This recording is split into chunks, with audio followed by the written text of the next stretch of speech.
We are a family. We are Liverpool. This means more.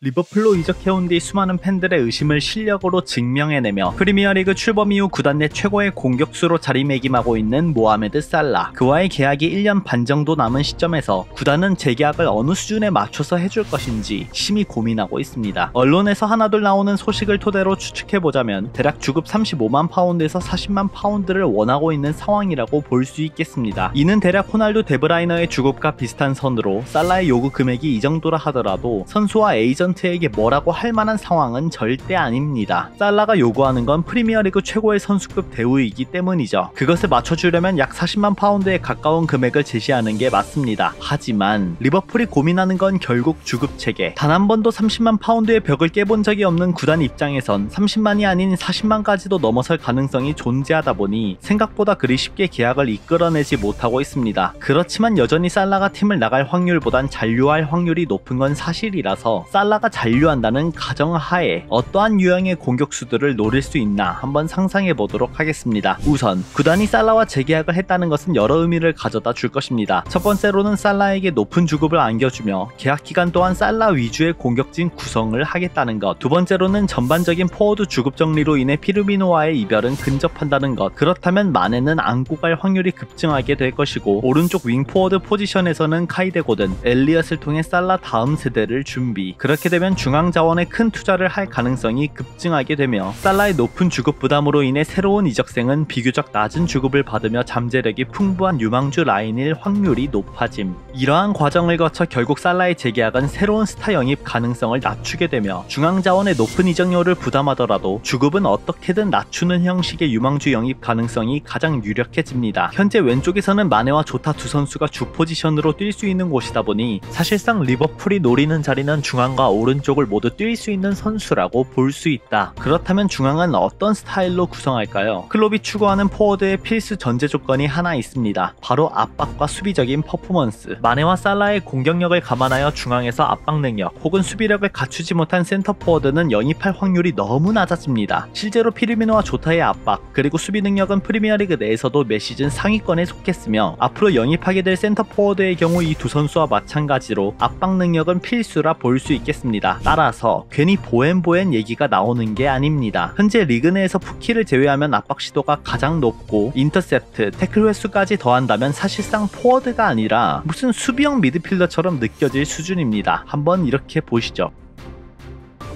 게다가 공격 효율성도 예년에 비해 급격하게 상승하며 공수 밸런스 그리고 홈그로운 자원까지 감안하면 상당히 매력적인 자원으로 올라섰다고 볼 수 있습니다. 하지만 보앤 영입과 관련해서는 딱 한 가지 리스크가 걸림돌이긴 합니다. 그것은 바로 왼발 의존도가 심한 선수, 커리어 내내 오른쪽 윙 포워드 그리고 간간히 세컨 스트라이커와 중앙 공격수로도 나오긴 했으나 애초에 경기 내 포지셔닝 자체가 터치라인 부근에서 움직이는 유형으로 살라와 너무 겹치게 됩니다. 특히나 보앤이 중앙을 가거나 살라가 중앙을 간다는 가정하에 중앙, 오른쪽 두 선수가 모두 왼발 의존도가 높은 선수라는 리스크를 감안하고 경기 운영을 해야 한다는 것이죠. 실제로 하피냐 또한 왼발 의존도가 높은 선수이기는 하지만 보앤은 사실상 커리어 내내 오른쪽 윙 포워드로만 출전했던 선수이다 보니 하피냐와 비교하더라도 멀티성과 관련해 마이너스 점수를 받을 수밖에 없죠. 살라가 재계약을 한다면 해당 포지션에서 백업으로 많은 기회를 얻을 수 없다 보니 이것 때문에 리버풀이 하피냐와 보앤이라는 좋은 윙 포워드 자원보다는 측면 움직임도 가능한 센터 포워드를 데려올 확률이 높다고 보는 것입니다. 현재 피르미노와 조타를 활용하는 스타일은 크게 두 가지. 중앙 공격수에게 연계와 도움이 아닌 스코어러의 움직임을 요구한다. 반대로 중앙 공격수에게 스코어러가 아닌 연계와 측면 공격수에게 희생을 요구한다. 그동안 우리가 활용했던 피르미노의 스타일 때문에 바비의 스타일과 흡사한 유형을 데려와야 한다는 고정관념이 있었지만 조타를 통해 라인 브레이킹과 스코어러의 역할을 센터 포워드에게 맡기며 새로운 선수를 데려오더라도 앞서 말한 기본 전제 조건, 압박과 수비, 그리고 멀티성을 어느 정도 갖추기만 한다면 살라와 마네 두 명의 스코어러를 보유하고 있더라도 또 다른 득점력 좋은 선수를 데려올 수 있다는 것이죠. 따라서 만약 리버풀이 다가올 여름 이적 시장에서 바로 누군가를 데려올 생각이 있다면 모든 조건을 통틀어 예상해봤을 때 가장 유력한 자원은 아이반 토니가 아닐까 조심스럽게 예상해보고 있습니다. 그렇다면 아이반 토니가 어떤 선수냐? 브렌트포드의 빅앤스몰 조합에서 빅을 담당하고 있는 선수로 잉글랜드 프리미엄, 홈그로운 자원이다 보니 높은 이적료를 감내해야 하는 선수이지만 센터포워드 치곤 좌우 활동폭이 넓은 유형이며 득점력뿐만 아니라 찬스메이킹에 매우 능한 자원이고 챔피언십 득점왕 출신의 공중볼 경합을 즐기는 유형입니다. 그런데 또 얼굴도 귀여워요. 아이반 토니와 관련해서 더 자세한 내용은 다음 영상에서 찾아뵙겠습니다. 뿅!